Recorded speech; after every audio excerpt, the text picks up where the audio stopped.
매일 아침 하나님과 함께 누리는 하늘의 양식, 오늘 만나. 유월절이라는 무교절이 다가오매 대제사장들과 서기관들이 예수를 무슨 방도로 죽일까 궁리하니 이는 그들이 백성을 두려워함이더라.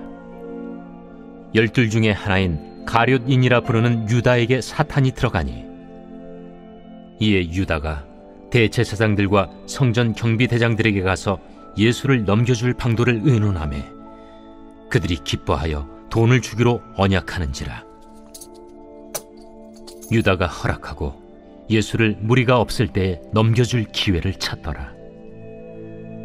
유월절 양을 잡을 무교절 날이 이른지라.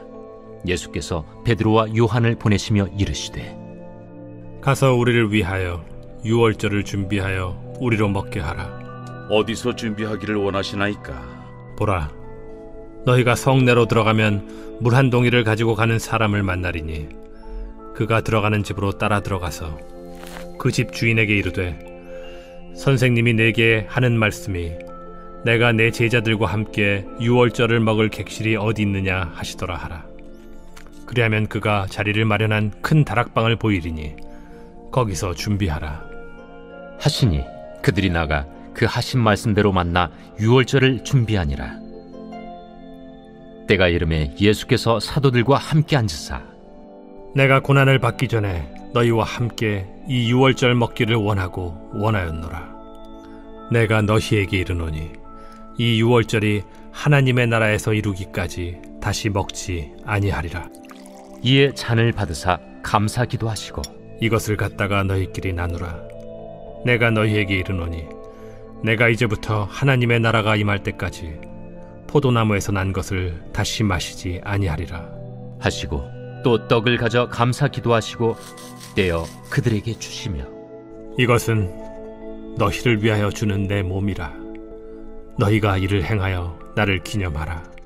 저녁 먹은 후에 잔도 그와 같이 하여 이르시되 이 잔은 내 피로 세우는 새 언약이니 곧 너희를 위하여 붓는 것이라.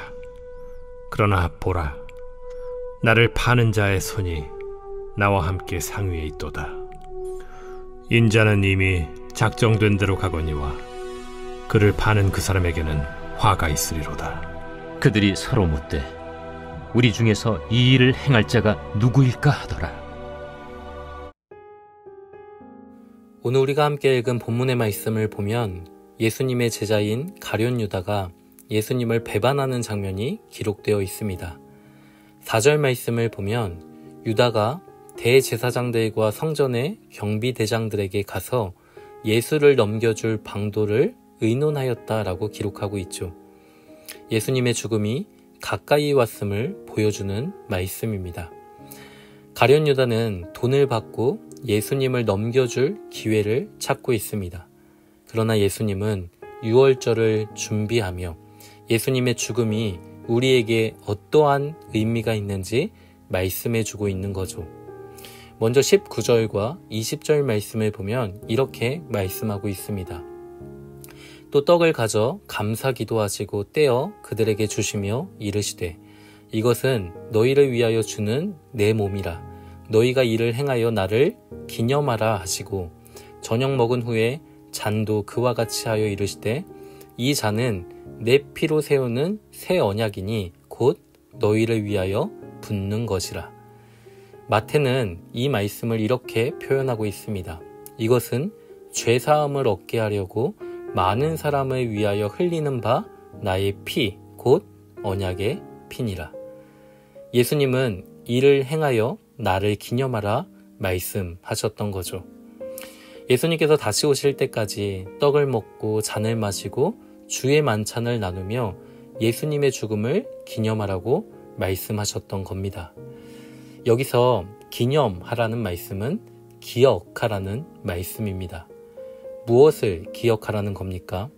예수님의 죽음이 죄사함을 얻게 하시기 위한 죽음이었음을 기억하라는 거죠. 그런데 사랑하는 성도 여러분, 이 기념하라는 말씀은 단순히 예수님의 고난과 죽음을 기억하고 우리를 대속하신 주님의 은혜에 감사하는 정도로 생각해서는 안 됩니다. 우리가 죄사함을 얻었다라는 것은 주님과 연합이 되었다는 것을 의미하기 때문이죠. 우리가 주님과 연합이 되었다라는 것은 인생의 모든 가치를 주님께 두며 살아가는 것을 의미합니다. 바울은 주님과 연합된 우리의 삶을 가리켜 갈라디아서 2장을 통해 이렇게 말씀합니다.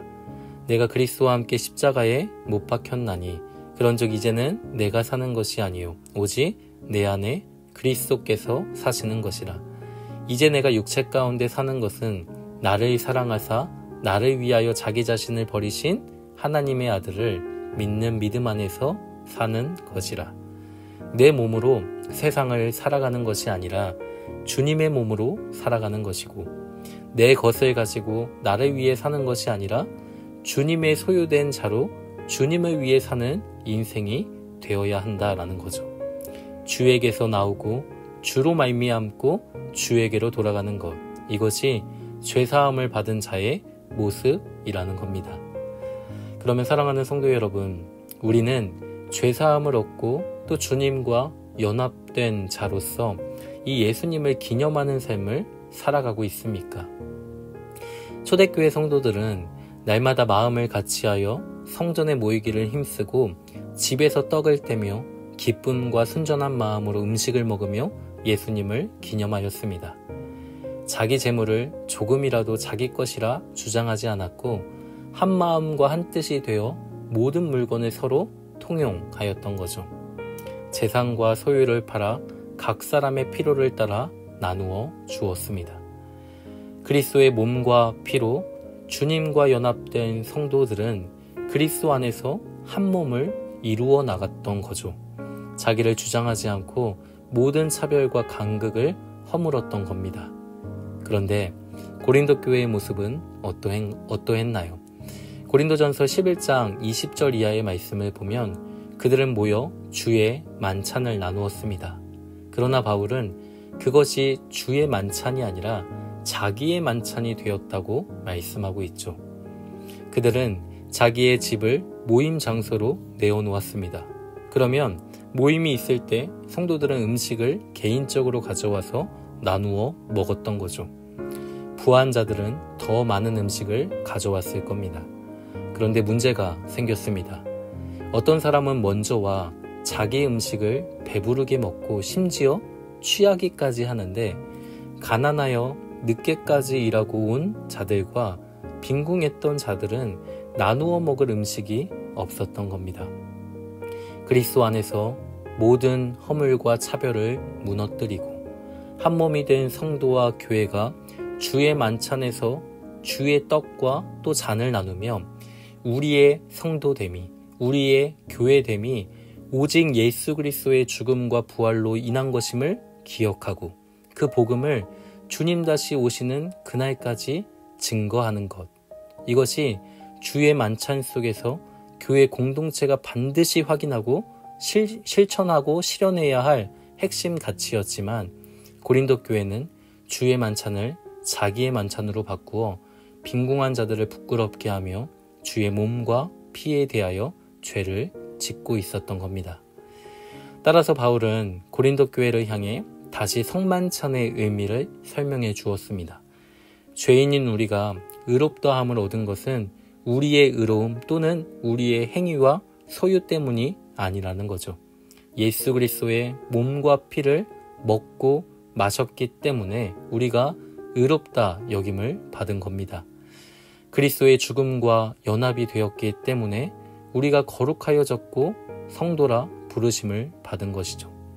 예수님의 살과 피가 우리를 살렸고 또한 우리를 살리시는 겁니다.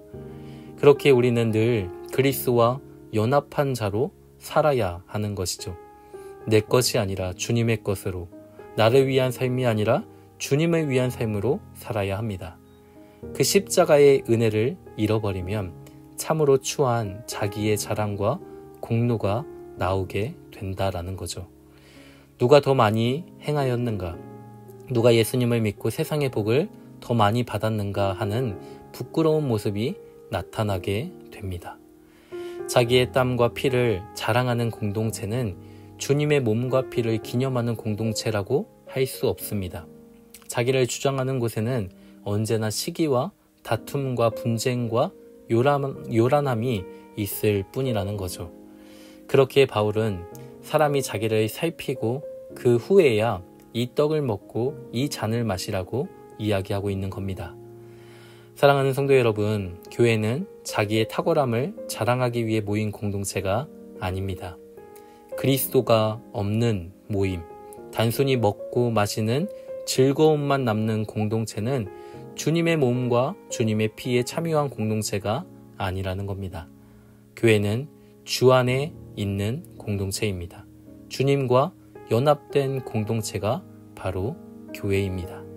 따라서 내 몸이 아니라 예수 그리스도의 몸으로 이 땅을 살아가는 우리가 되기를 소망합니다.